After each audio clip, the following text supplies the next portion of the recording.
So as we start transport and we look at how cells exchange information, how do they switch materials on and off? The easiest way to describe it is simply by chemical gradients. And these chemical gradients are going to be determined by what percentages of these materials are either outside the cell or inside the cell, the boundary being the plasma membrane. So the plasma membrane is our semi-permeable membrane. Do you remember that term, semi-permeable? When you talked about hypertonic, hypotonic, isotonic, all those things from freshman biology. That's going to be important how we regulate the passage of these materials, which materials can pass and which can't. And so all of that together is going to give us chemical gradients. But when we talk about these chemicals, a lot of what's going to be partitioned on the outside or the inside are ions. Now, what is it that we know when you hear the word ion? What are you going to start to think about now? Not just the stuff, not just about what it is, but what else goes along with the ion? The charge. Is it positive or is it negative? And when we talk about charged particles, now we're going to talk about electrical gradients and either chemical or electrical potential energy. Potential energy means you can do what? With potential energy, you can accomplish work. That might be movement. In the case of muscles, we're going to contract muscles or we're going to move bones. In the case of your neurons, we're going to change our chemical gradients and we're going to have an electrical wave that is going to wash down your neurons at up to and over 100 meters per second. It's just the change of these chemical gradients that we're going to be able to accomplish so much so quickly.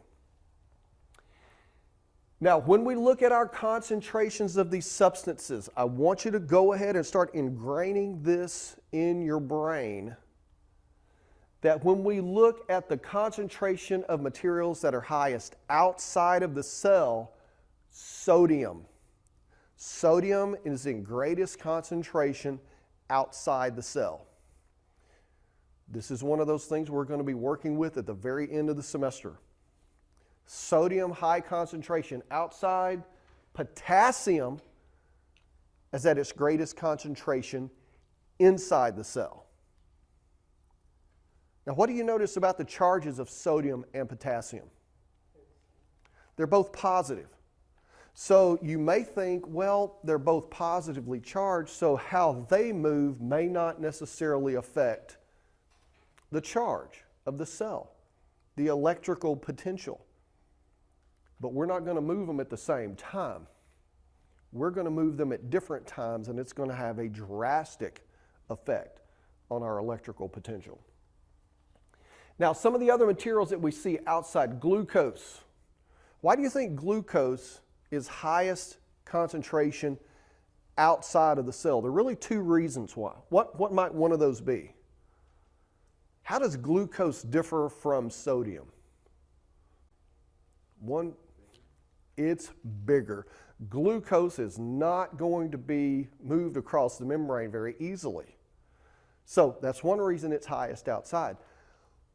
What else do we know about glucose? What happens to glucose when it gets inside the cell? It gets metabolized. It gets broken down into 6 molecules of carbon dioxide if we're going through aerobic respiration. So as soon as glucose gets in, it's used up. When you use it up, what does that do to the concentration of glucose inside the cell? It drops it. So very practical sense, glucose is highest outside the cell. A lot of what we do in biology can be very intuitive if you put together all the processes that are in place. You may not know the answer, you may not have memorized the answer, but if you can deduce it out, you can come up with the correct solution. Man, I can't remember glucose, highest outside or inside? Well, if it's inside, it's going to get burned. So it must be highest outside.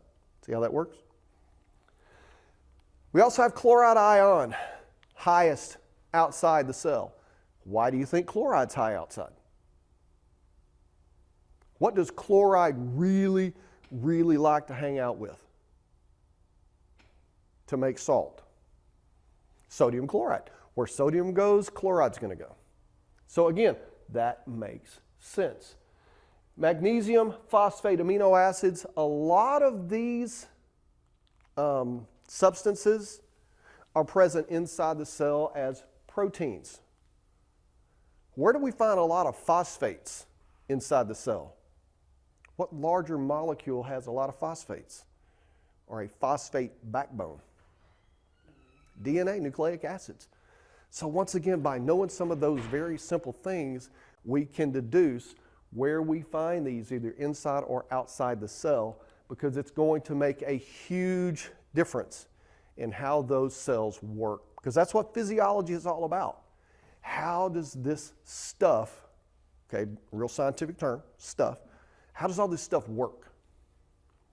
And so that's what we're going to walk through in physiology. Now, to cause work to happen, we're going to have to move these ions. And the way we can move them, we call transport. There's really two broad categories of transport. The first is diffusion.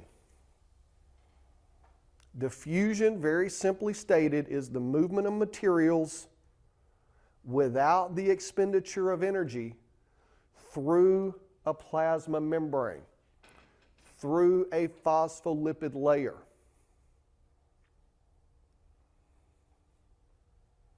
And osmosis is simply a special term that refers to the diffusion of what substance?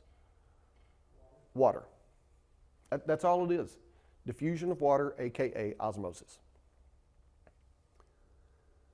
Now, you may in your mind look at transport and divide it into diffusion and active transport. That would kind of make sense, right? It's very different. But notice how we have designated our two categories. Simple diffusion is through a phospholipid layer. The second, carrier-mediated transport, and we're going to expand on this in detail.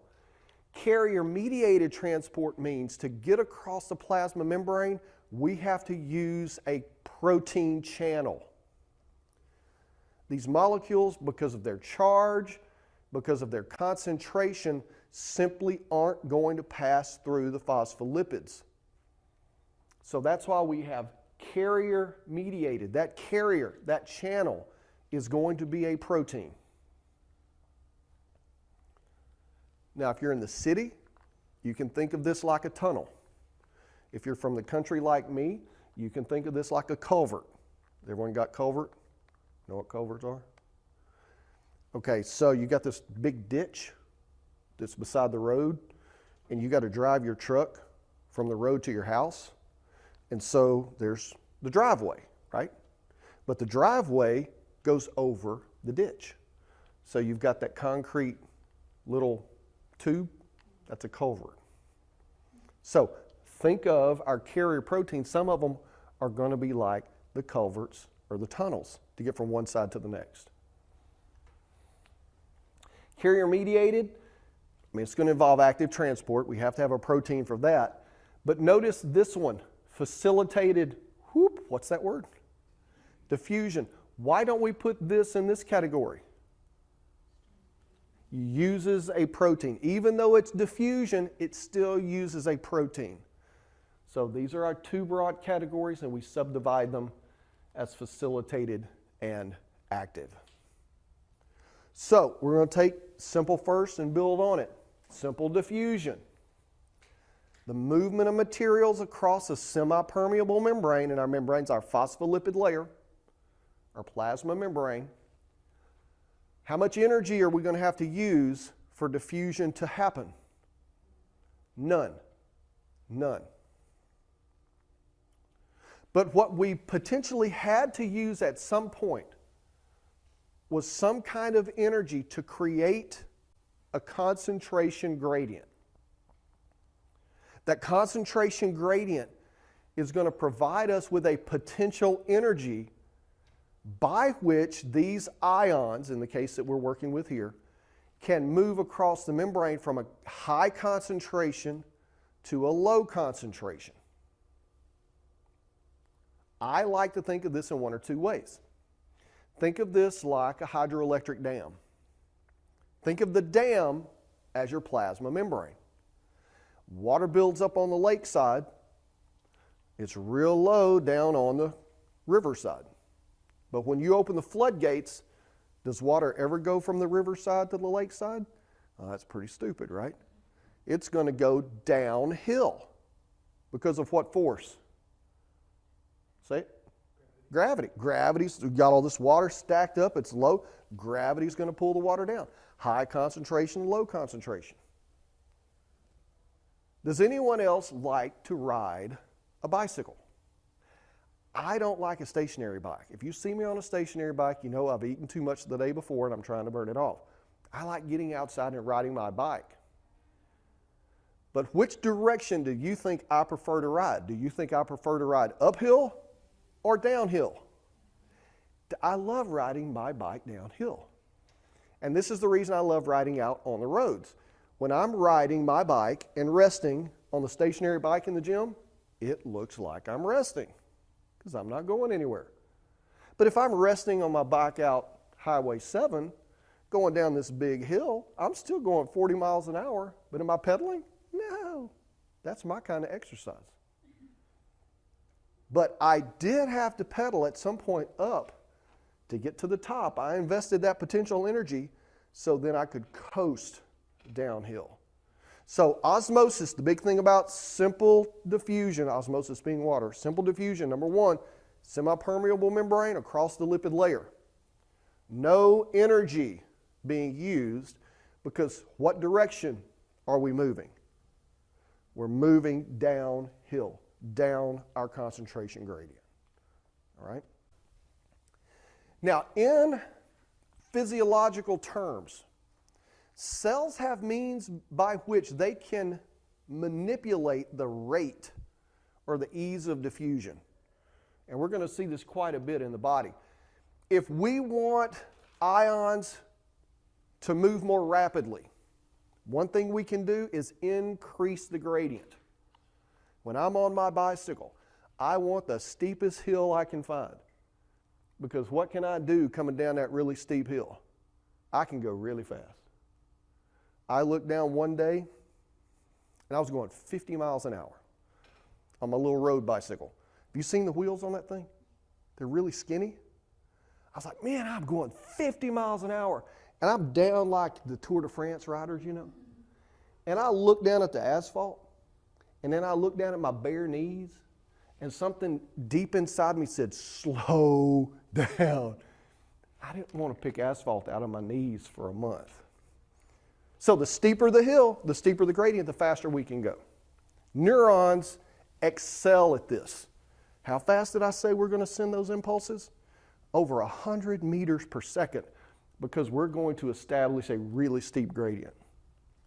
Smaller molecules go faster. We're going to see that. Cells shorten the distance between our two gradients. Red blood cells do this extremely well.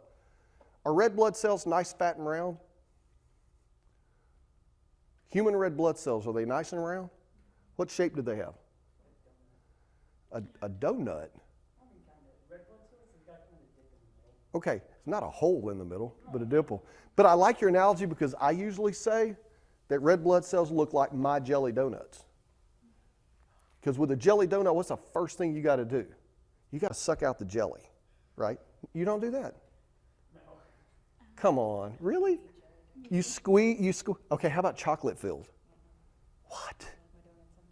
Oh, man, you're messing up my analogies here. All right, so if you squish that jelly donut and it's got the dimples in the middle, okay, that's what a red blood cell looks like. You may think, well, a red blood cell, we're going to learn, is packed with hemoglobin to transport oxygen. You could get more hemoglobin in the red blood cell if it was all round. But guess what? Oxygen moves across the membrane of a red blood cell by what mechanism? Diffusion. And if you had hemoglobin in this round red blood cell, the hemoglobin in the middle would be too far from the membrane to effectively get oxygen and release it. So how do you shorten the distance between every hemoglobin molecule in the surface? You suck out the jelly. Well, you squish it. The scientific term is biconcave. Doesn't that sound cool? It's a squish jelly, doesn't it? All right. Now, this number 4, we are going to see all semester. And the way you can increase diffusion is increasing the surface area of your two gradients. I love going to baseball games, but I don't like the crowds at the games. Because as soon as the game is over, everyone's trying to get out those few gates, right? If you had 10 times more exits, you could speed up the ability of the people to get out of the stadium. You increase the surface area to be able to exit. Your body increases the surface area so diffusion can occur. And one of the places that is just exquisitely done for the absorption of the materials that you have eaten is your gastrointestinal tract. Think about your intestines. They are built to absorb every bit of nutrient you put in your body. And how do they do this? Well, how long are your intestines? About 30 feet long. Whoa! That really increases the surface area, right? Did nature stop there? No. On the inside of your intestines, they put these big folds that extend into the lumen of the intestines called plicae circularis. You know the fins inside your dryer that stick out there? That looks like the inside of your intestine. It increases surface area like 3 to 5 fold. So you got 30 feet long, now you got the plicae circularis. Is that all? No. Now the mucosal layer of your intestines are folded up into what are called villi. That increases, I don't know, maybe about 10 to 20 fold. Did we stop there? No. Every single cell on the villi have microvilli. So when you look at all the modifications to your gastrointestinal tract, you've increased surface area by 600-fold. Why? Because obtaining raw materials to keep your body alive is a major function. Our primitive ancestors didn't eat 3 times a day. You realize that? They didn't necessarily eat every day. They were hunter-gatherers. What they would eat, they would store every ounce of nutrient that they might need in case they had to go a couple of days without eating. You know the other reason they had to do that? Do you know how our human ancestors hunted their food? I learned this not that long ago, and I'm like, if I was a caveman, I would just die. You know how they hunted their food? Ran their food to death. I'm sorry. I can't imagine being that hungry. But they ran like an antelope. Have you seen antelope run? They would just jog after the antelope. And the antelope would sprint, get tired, and stop. Well, here comes Barney Rubble. Still running. Antelope run. Finally, the antelope just says, you know what? Kill me. I'm not running anymore. But no, we have socialized our nutrient intake to 3 meals a day. And it might be 3 Big Macs a day. They actually have the secret menu at McDonald's that I just discovered not too long ago. They get a Big Mac and then put a cheeseburger in the... Who does that? We eat way too much.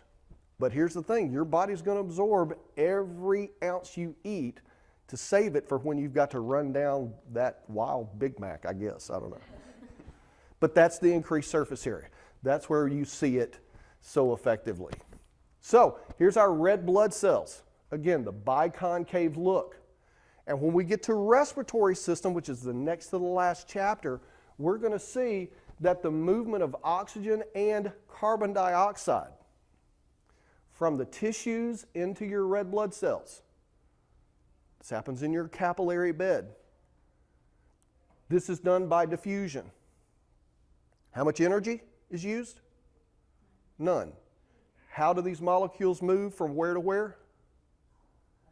High to low, downhill. But then when those red blood cells that have processed the CO2 get to the lungs, now the CO2 goes in reverse. It comes out of the red blood cells and moves into the lungs.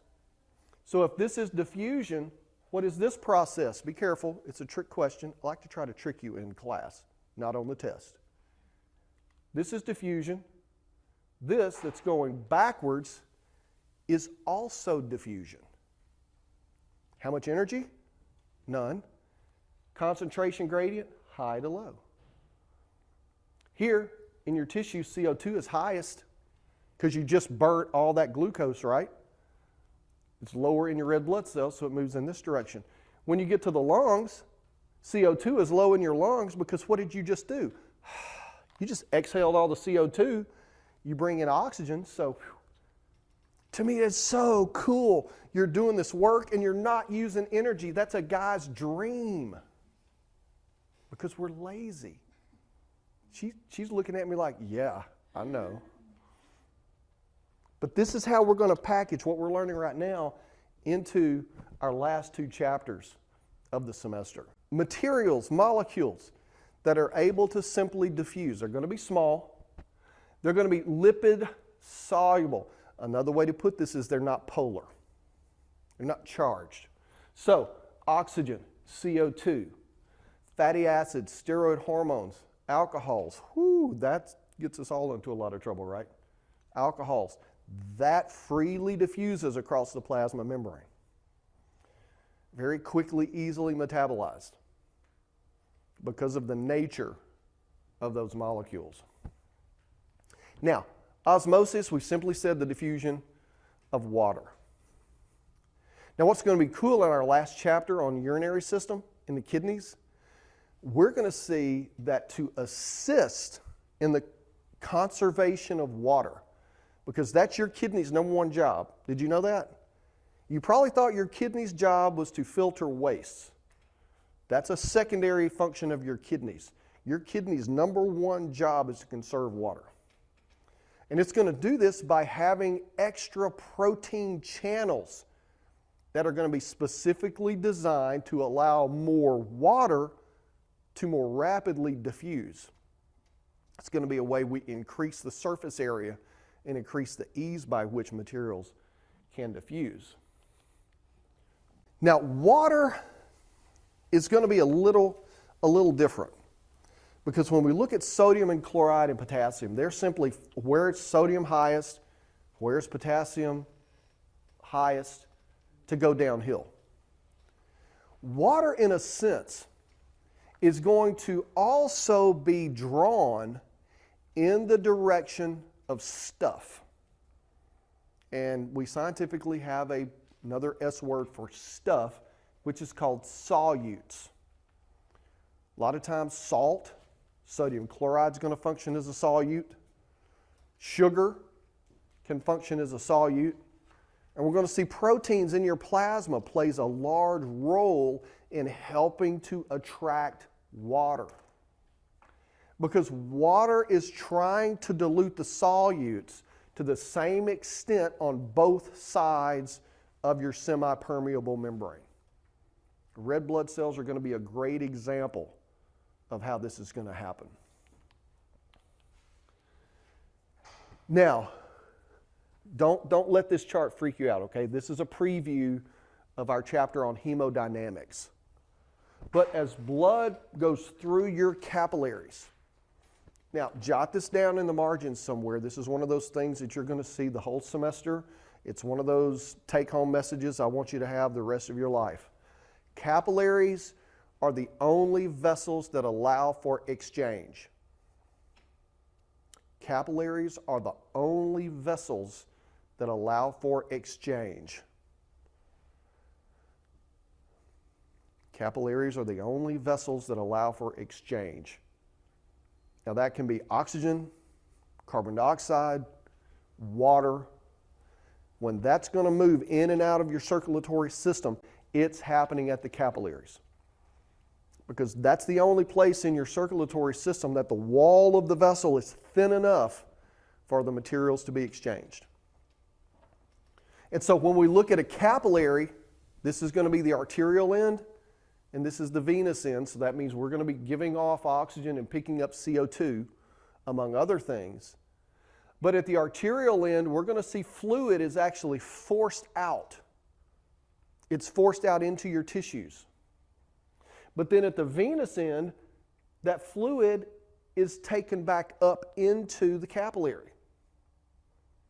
Now again, we're going to get to this later, but this process is called filtration when it comes out. When it goes back in, it's called absorption or reabsorption. High blood pressure on the arterial end is what forces the fluid out. But what do we know about the pressure of a fluid when we start letting the fluid leak out? What's going to happen to the pressure of the fluid still inside? It's going to go down. You have less stuff to have less pressure. So by the time we get to the venous end, we don't really have a high blood pressure. And so all of the proteins in your plasma, the liquid portion of the blood, it's going to act like solutes to attract the fluid. It's like a water magnet to draw the fluid back in. So again, even though we're talking about osmosis, we're talking about simple diffusion. How much energy again are we using? None. Man, we're still accomplishing some great work. Because if we left too much fluid out in our tissues, we would say, what's happening? We're swelling up. Technically, it's called edema. And that happens sometimes. And we'll talk about those clinical settings in which it can be very extreme. So, still talking about osmosis, the ability of solutes to attract, to draw water. We refer to this as osmotic pressure. And in this very classic experiment, you can see this U-shaped glass tube, semi-permeable membrane at the bottom. Water is going to be able to freely diffuse, but our solutes that are listed here in blue, you can see those. That could be salt, protein, sugar. That solute can't move to the other side. So the water attempts to dilute out this solute equally on both sides of that semi-permeable membrane. But here on Earth, it can't. Gravity is going to be pulling down on this column of water, and as it gets higher and higher on the left-hand side, it's going to get heavier. Until finally you will reach an equilibrium where the water molecules that pass across that semi-permeable membrane have a net movement of 0. As many go this way as go the opposite way, and you're left with a pressure difference. That pressure difference H, that's going to be your pressure head, or the osmotic pressure that those solutes are exerting on that column of water, that fluid column. And it's that osmotic pressure that here in our previous slide that is pulling that water out of the tissues and back into your blood vessel. Just like the solutes are pulling water from the right side over to the left. Now, in this illustration, what we have is we've got a semi-permeable membrane. We've got a dilute solution of water. We have a concentrated solution of water, air pressure, allowing them to equalize. Where we have the greater number of solutes, where's the water going to go? Toward the solutes, right? But if we were able to exert a force down on this concentrated solution side in excess of the osmotic pressure of the solutes trying to pull, what's going to happen? It's going to go the other way, right? If we exert a pressure, the fluid's going to be moved back. And if our membrane only allows water to pass and not the solutes, what have we effectively done to our water? We've kind of purified it, hadn't we? And if you ever look at some of your bottled waters and you see that your bottled water was purified by reverse osmosis, have you ever heard of that before? It's exactly how you do it. You exert a pressure exceeding the osmotic pressure of the solutes so that you can produce clean water. So as we're talking about osmosis and the ability of solutes to draw water, we're going to talk first about the term molarity with a big capital M. Molarity is 1 mole of solutes, and whose number is that? 6.02, 10 to the 23rd? Avogadro's number. Or as my high school graduated Friday night, as she said when she was about 7 years old, she called it avocado's number. So 1 mole of solute dissolved in a solution for a total final volume of 1 liter. Now, does that mean you're going to take, if you're going to make a 1 molar sodium chloride solution, does that mean you're going to take 1 mole of sodium chloride and add that to a liter of water? No, because when you add all that stuff, you're going to have more than a liter. If you work in a lab, you will do that experiment at least once, I promise. And then you'll realize, oh shoot, I mixed it wrong. Because when you add 1 mole of solute to something more than a liter, it's not molar anymore. Now it's a molal solution. So you probably did this in chemistry. You get a volumetric flask so that you can measure out that 1 liter very, very carefully. You add some water, but you don't top it off until you can very precisely get it to the 1 liter. That's a molar solution. Molal, 1 mole of substance, 1 kilogram or 1 liter of water. And that's the little m, molal. Doesn't make a huge difference until we start getting into working with some ionizing materials, and then that's going to make a big difference that we'll see shortly. Now, when we talk about molality, we can also talk about the osmolality, and that's going to be relative to that osmotic pressure that we're talking about, depending on the substance. And this is where the ionization state of a substance is going to make a huge difference. So let's look at osmolality, for instance. If we take 1 mole of glucose, which is 180 grams, and we make a molal solution, that means we have got also a 1 osmole solution. Fructose being about the same, 180 grams, a 1 osmole solution.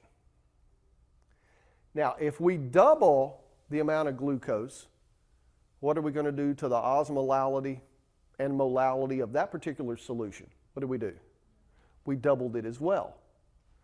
Now, this is simply to show you that it doesn't matter what the stuff is. It doesn't matter what the substance is. What you have to consider is the ionization state of that substance. And in this case, glucose and fructose neither ionize. So if you take 1 mole of glucose, 1 mole of fructose in a final solution, what's our osmolality there? 2 moles. We have 2 moles of stuff, 2 moles of solute. Make sense? This doesn't matter the stuff yet. We're just adding up the moles. Each mole is going to be equally capable of drawing water and creating an osmotic pressure. This is when it does make a difference. Our example is going to be sodium chloride.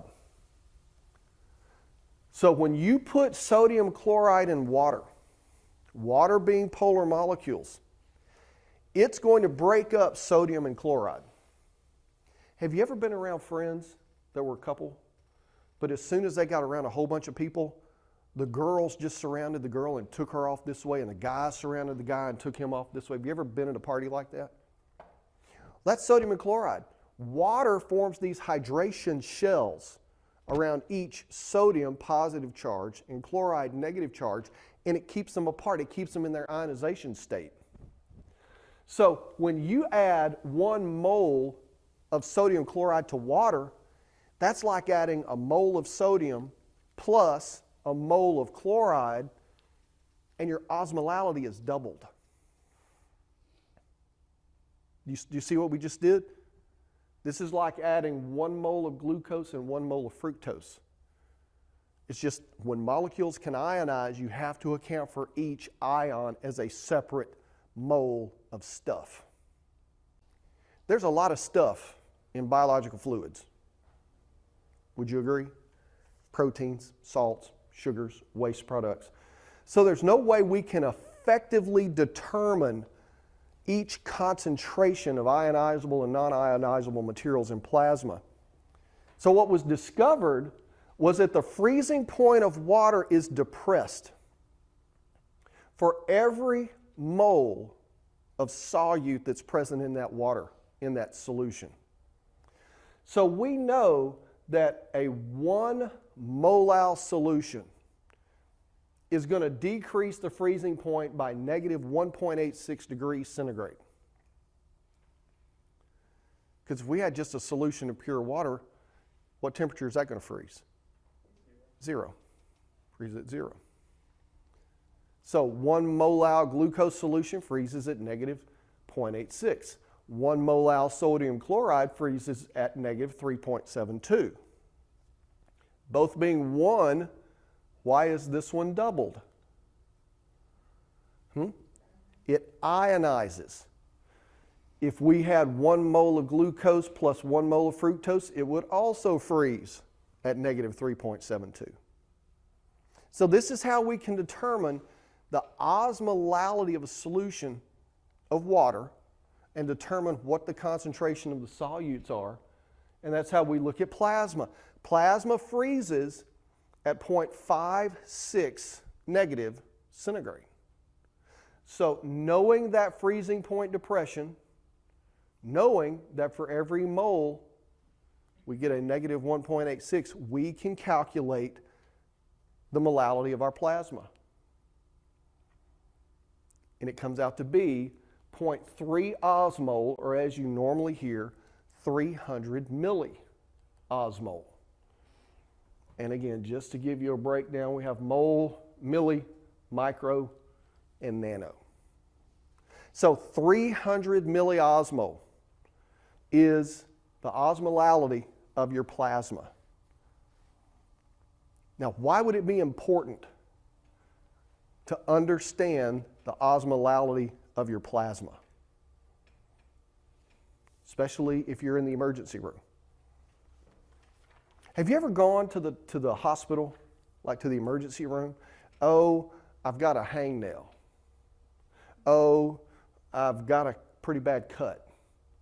Most of the time, if you go to a hospital, the first thing they're going to do is shove a needle in your arm and start you on a bag of what? Normal saline, right? So that solution better be pretty close to the osmolality of your plasma. Because if it's different, our red blood cells aren't going to be happy about that. And so when we look at 300 milliosmole, it's no surprise that our normal saline solution is 0.15 molal sodium chloride. 0.15 molal gives us what osmolality? It doubles it because it's ionizable. Dextrose, sometimes you will get a dextrose solution.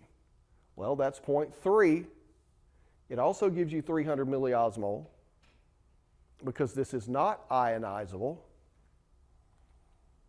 You know that osmolality because the solutions you inject into the human body and into the bloodstream have to be the same osmolality. And here's our term. What does that solution have to be? Isotonic. Iso meaning the same and tonicity referring to the osmolality of the solution.